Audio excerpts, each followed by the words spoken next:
केंद्रीय मंत्री अनुराग ठाकुर ने कहा कि संविधान हमें अपने अधिकारों के बारे में जानने में मदद करता है। नई दिल्ली में 11 क्षेत्रीय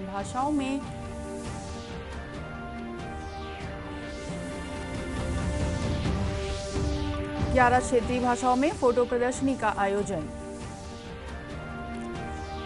छत्तीसगढ़ में 2.5 साल के सीएम फार्मूले पर गरमाई राजनीति। मुख्यमंत्री समेत 50 विधायक दिल्ली पहुंचे।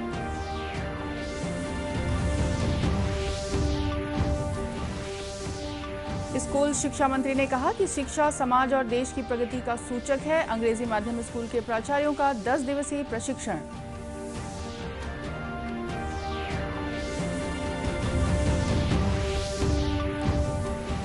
और राष्ट्रीय ग्रामीण आजीविका मिशन से आत्मनिर्भर बन रही कोरबा जिले की महिलाएं।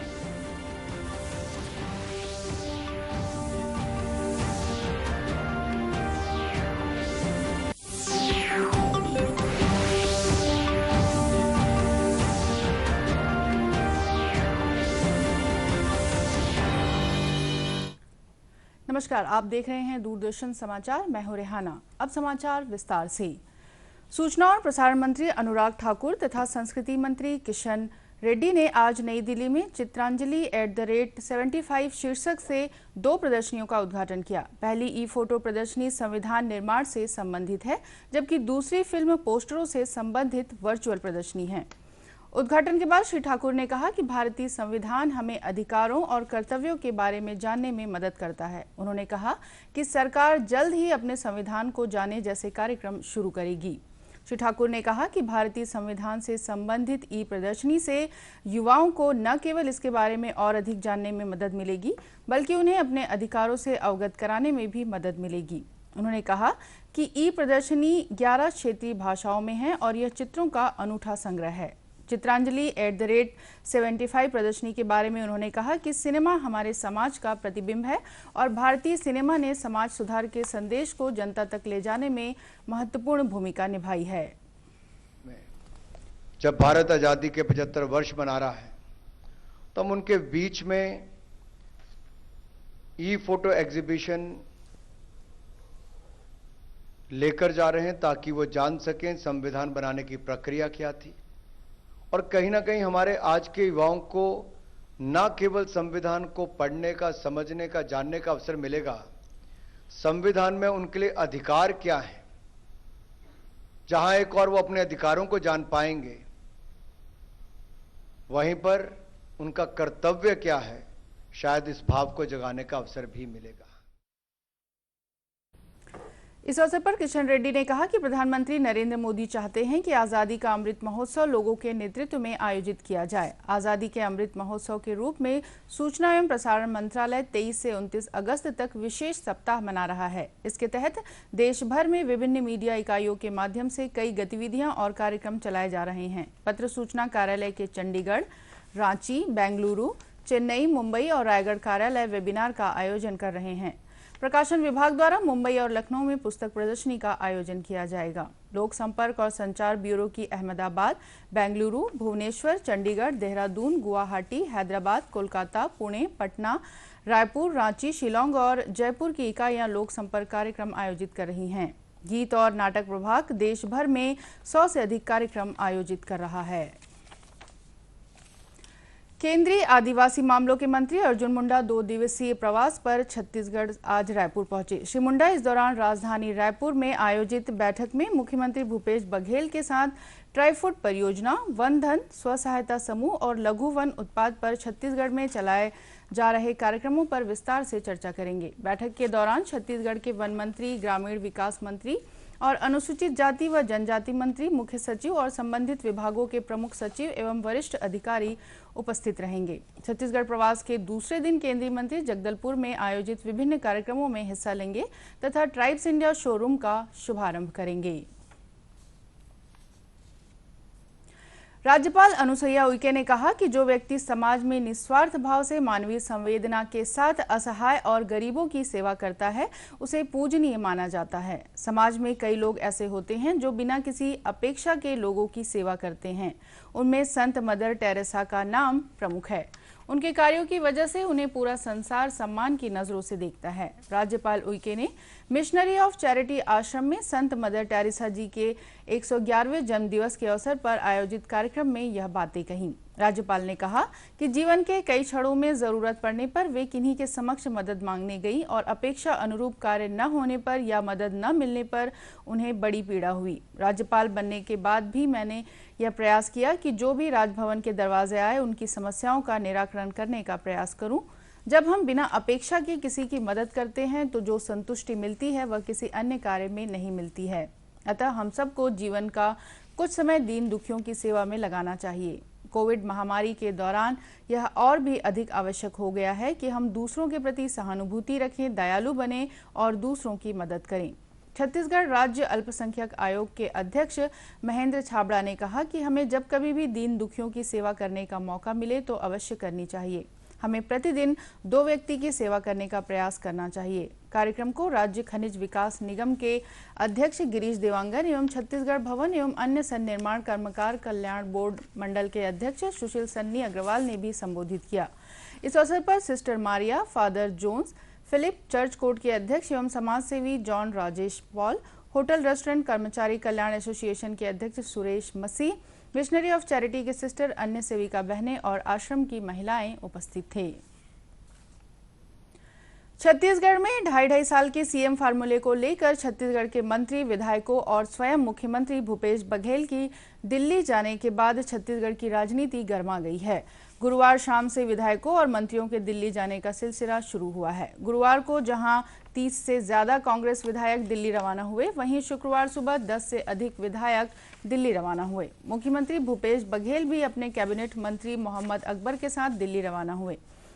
दिल्ली जाने से पहले रायपुर एयरपोर्ट पर मीडिया से बातचीत में उन्होंने कहा कि कांग्रेस महासचिव वेणुगोपाल का मेरे पास मैसेज आया था और उनके निर्देश पर मैं दिल्ली जा रहा हूं। आज राहुल गांधी से भी मुलाकात हो सकती है।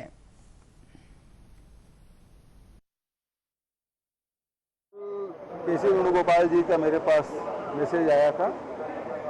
आज राहुल जी से मुझे मिलना है, तो उनके निर्देश पर मैं वापस दिल्ली जा रहा हूं।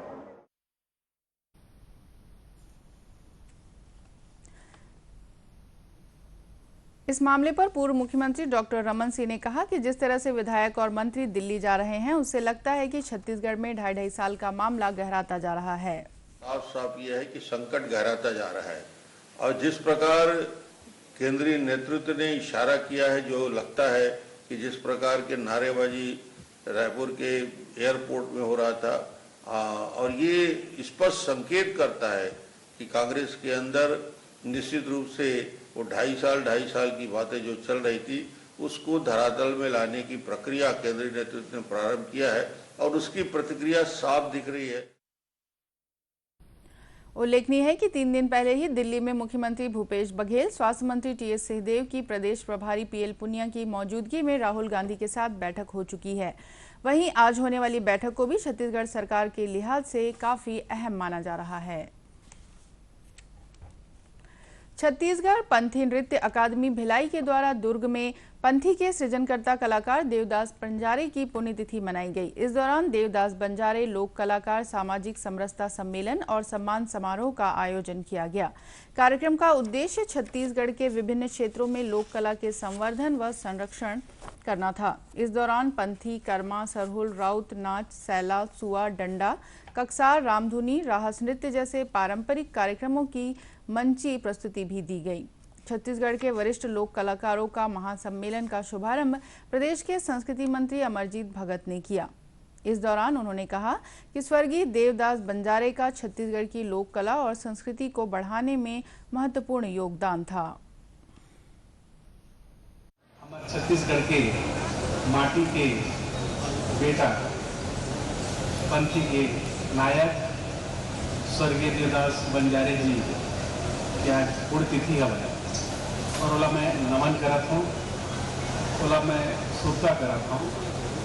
और देवदास बंजारे जी की पहचान छत्तीसगढ़ के लोक कला, नृत्य एवं गीत के क्षेत्र में हमेशा याद करल जाए। कार्यक्रम में संस्कृति मंत्री भगत ने छत्तीसगढ़ के 24 जिलों के विभिन्न विधाओं के लोक कलाकारों हस्तियों का सम्मान भी किया। स्वर्गीय देवदास बंजारे स्मृति में कलाकारों को गुरु घासीदास सामाजिक दलित चेतना सम्मान, मिनी माता सम्मान, गुरु बालक दास सम्मान, स्वर्गीय प्रेम साइमन, लक्ष्मण मस्तूरिया सम्मान, भक्त माता कर्मा, शहीद वीर नारायण सम्मान, स्वर्गीय देवदास बंजारे स्मृति सम्मान, पद्म भूषण हबीब तनवीर स्मृति सम्मान आदि सम्मान प्रदान किए गए। स्कूल शिक्षा मंत्री डॉक्टर प्रेम साय सिंह टेकाम ने कहा है कि शिक्षा समाज और देश की प्रगति का सूचक है। बच्चे कच्ची मिट्टी की तरह होते हैं।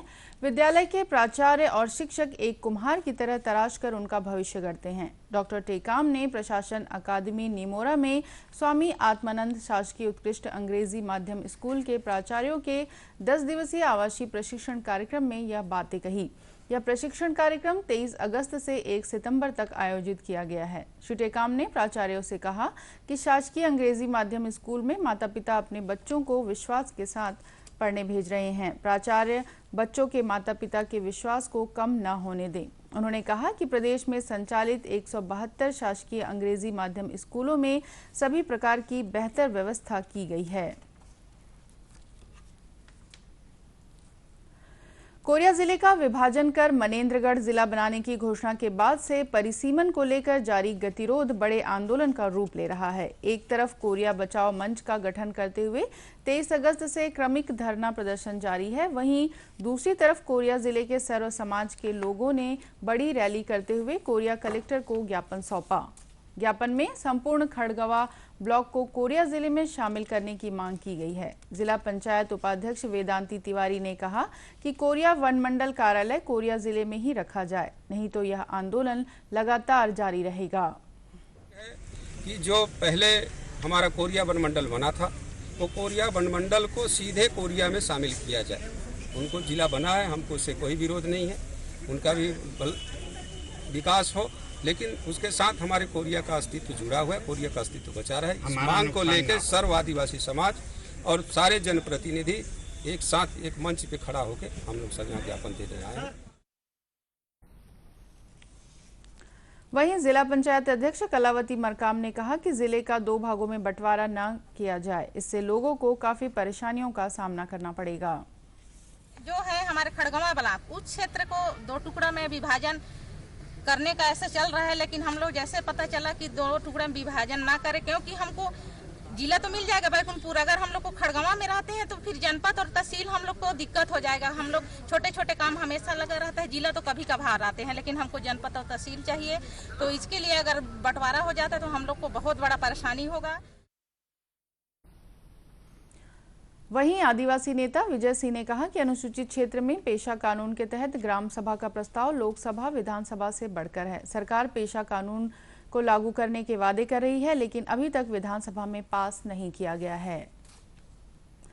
केंद्र सरकार की राष्ट्रीय ग्रामीण आजीविका मिशन ग्रामीण परिवेश की महिलाओं को आत्मनिर्भर बनाने में महत्वपूर्ण भूमिका निभा रही है। कोरबा में ग्राम बरपाली में इस महत्वाकांक्षी योजना के तहत बिहान महिला समूह की दीदियों को चप्पल बनाने का प्रशिक्षण दिया गया, जिसके बाद अब गांव की महिलाएं चप्पल बनाकर रोजाना 400 से 500 रुपए कमा रही हैं। कोरबा कलेक्टर रानू साहू ने बताया कि ग्रामीण परिवेश की महिलाएं आत्मनिर्भरता की ओर लगातार अग्रसर हैं। उन्होंने बताया कि ग्राम बरपाली में बिहान के माध्यम से महिलाओं को 1,10,000 रुपए की लागत से चप्पल बनाने की मशीन और करीब 1 लाख रुपए का कच्चा सामान दिया गया है। की महिलाएं जो हैं वो आत्मनिर्भरता की ओर अग्रसर है और कोरबा ज़िले में बिहान के माध्यम से हमारी विभिन्न महिला स्व सहायता समूह की दीदियां बहुत अच्छा काम कर रही हैं और उसके तहत बरपाली में महिला स्व सहायता समूह की 10 महिलाएं मिलकर चप्पल निर्माण का कार्य कर रही हैं। मशीन की लागत 1,10,000 है और प्रतिदिन ये महिलाएँ जो है 100 चप्पल तक बना लेती हैं और उनको 500 रुपये तक की इनकम हो जाती है। गांव सरक बुंदिया में रहने वाली सावित्री ने बताया कि वह पहले घर के कामकाज और खेत तक ही सीमित थी। वर्ष 2019 में महिला समूह से जुड़ने के बाद समूह की दीदियां 20 रुपए प्रति सप्ताह जमा करती हैं। ग्राम संगठन से 100 रुपया यहाँ बचत करते हैं और एमसीपी राशि जो मिला है उससे हम लोग एक दूसरे को ऋण देके उसी में से हम लोग जो इनकम हुआ है उसमें से हम लोग स्लीपर चप्पल का मशीन लिए हैं। यहाँ पर सब कई प्रकार का मशीन है सर, और चप्पल बना के हम लोग उसमें से इनकम प्राप्त कर रहे हैं। गौरतलब है कि कोरबा में केंद्र सरकार की इस योजना और जिला प्रशासन की मदद से ग्रामीण परिवेश की महिलाएं अब घरों से बाहर निकलकर आत्मनिर्भर भारत के सपने को साकार कर दूसरी महिलाओं के लिए प्रेरणा बन रही हैं।